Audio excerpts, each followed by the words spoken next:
is one of the most outspoken critics of police use of force here in the Valley, but he gets some on-the-job training about use of force tonight. Very interesting stuff. Reverend Jarrett Maupin led protests and marches after Phoenix police shot and killed an unarmed man. Well, tonight he gets a chance to experience the split-second decisions that police have to make when encountering a suspect.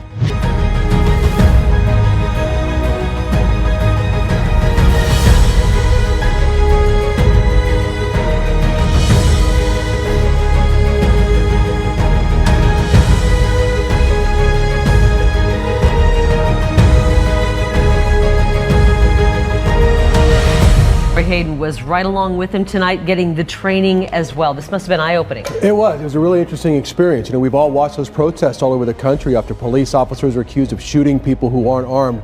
But what would happen if one of those protesters felt what it was like to wear a badge and then be put in a life or death situation himself?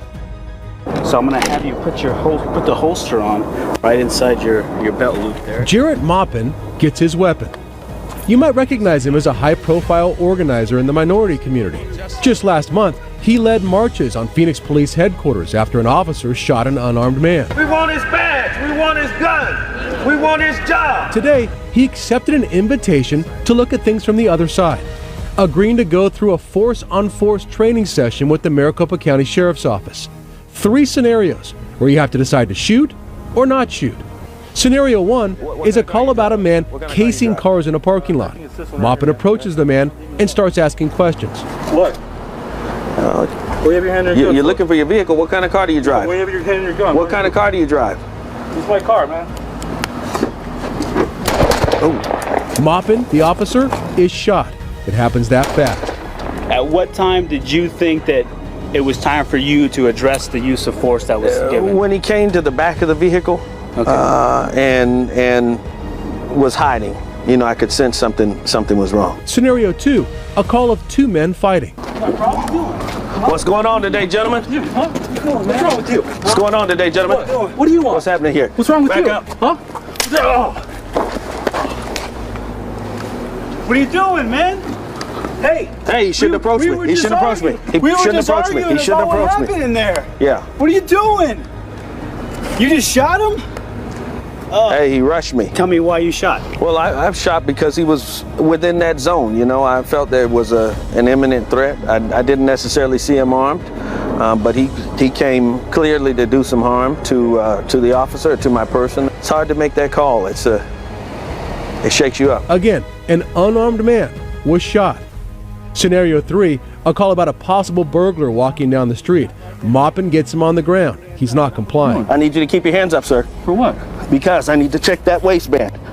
Well, why? What are you doing, Because I don't know what you have under there. Everybody, look at this guy. What are you doing? No shots fired, but the suspect did have a hidden knife in his waistband.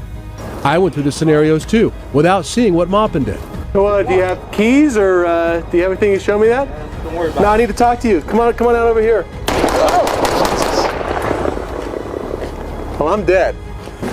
Maricopa County Sheriffs, get on the ground. Get on the ground. Both of you, get on the ground. Get on the ground. For what? Get back. Get back. Same results for both of us. Things happen very fast out here. I asked Maupin what his biggest takeaway from this exercise will be.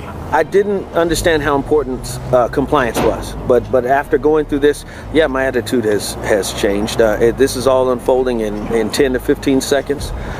People need to comply with the orders of law enforcement officers for their own sake.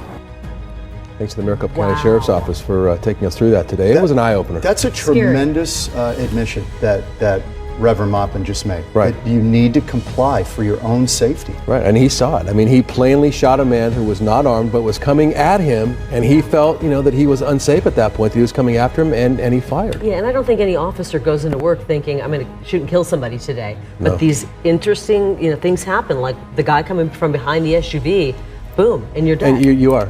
Six shots he got off. How did you feel about those scenarios when you were going through them? Did it change your perspective? Yeah, I've been through one of these before about 4 or 5 years ago, but it just reinforced how fast things happen. And you think at the time, I can think through this and I can figure this all out. No, it's boom, it's just there. Yeah. It's that fast. I have a lot of respect for Maupin for going through that. Yeah, I agree. I do too. And agreeing to go through that and seeing it from the other side as well. Do you think it changes the way he approaches these issues going forward? He says he's going to go out into the community and say what he said at the very end there. You have to comply with what police officers tell you. Let everything sort out at the end, but just do what they tell you right then and sort things out afterwards. Interesting. Maupin joins us live here on the set. And, you know, the thing is that you two both went home last night. You were shot in this training exercise, but you both got to go home last night. I mean, did you think about it a lot?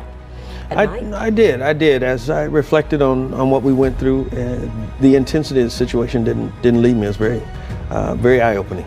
Reverend Maupin, I know you've gotten a lot of feedback both from members of the community who follow you and also, I would imagine, members of the media and other people who just saw it online. Tell us about some of the reactions that you've heard today. I've been surprised by some of the support from law enforcement and from people outside of the African American community. For the most part, black activists and organizers have been supportive, but there is sort of a fringe group that's frustrated because they see any cooperation or any type of understanding or compromise as violating the tenets of the civil rights movement. You're a sellout? They think you're selling out? Well, or what do you think? Nothing could be further from the Kingian principles, nonviolent, in the tradition of Dr. Martin Luther King Jr. And these are folks, frankly, that are occasional activists. They're not out on the front lines. Well, I mean, it's one thing to protest, but eventually the two sides have to come together and say, how can we work on this? The police saying, we're willing to go through additional training. We'll wear cameras.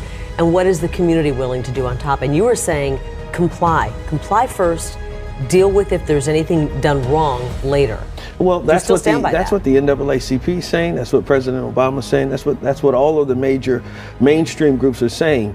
We're also calling for a de-escalation of force on the part of officers to approach situations differently, maybe with less force. But the key to that is citizens complying, following the directives of the officer. But you saw how that was handled with your own training. You know, the guy who was casing the cars, both of you didn't use force on him, and right away he shot at you. So you can see why in that moment where the adrenaline's flowing, you're afraid, and you want to go home, frankly, at the end of the night, where you can pull the trigger. Absolutely. That's why complying is so key. There's no cowardice in complying. There's no indignity in complying. If your civil rights are violated, you need to live to tell the tale. Comply and live. Don't reject the officer's instructions and die. No one will ever hear your story. Reverend Maupin, just a few weeks ago, you were marching right down Washington here with a bullhorn saying, we want your badge, we want your job, talking about the police officer who shot an unarmed man. Do you still feel that way? I do still feel there are more questions than answers. I want an independent investigation into the circumstances surrounding the death of Romaine Brisbane, whether it's another county attorney, whether it's the Fed stepping in to investigate this. We want an objective investigation, like I demanded and received in the case of Michelle Cusseau, the mentally ill woman who was killed because she had a hammer in her hand.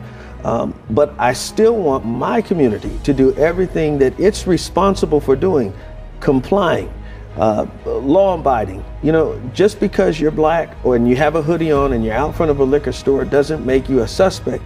But when you become suspect because of a call, or when an officer places you in that situation, comply and maintain your composure and your dignity, so that we can fight that civil rights case that comes out of that, or you can walk free. You know, the demand for identification, the demand for your motives, what you're doing in the community, is not unreasonable, and it's everyone goes through that. White, black, brown, red, yellow, we're all questioned by police. Quickly before we let you go, do you think this will change the rhetoric? I mean, some of the rhetoric, and Troy mentioned that was said at some of these protests. Would that change now after you've walked a mile kind of in their shoes? We have protests and protesters, we have outrage, but there still has to be solutions. The police aren't going anywhere, black people aren't going anywhere, people aren't going anywhere. We have to work together and find compromise, policy change, policy reforms. And if you don't go through the training and you don't put yourself in their shoes, how can you relate to them? Right. That's the challenge. A lot of respect that you did that. Yeah, really appreciate you going through this with us yesterday. I think it did open some eyes, so thank you. Reverend Maupin, thanks so much.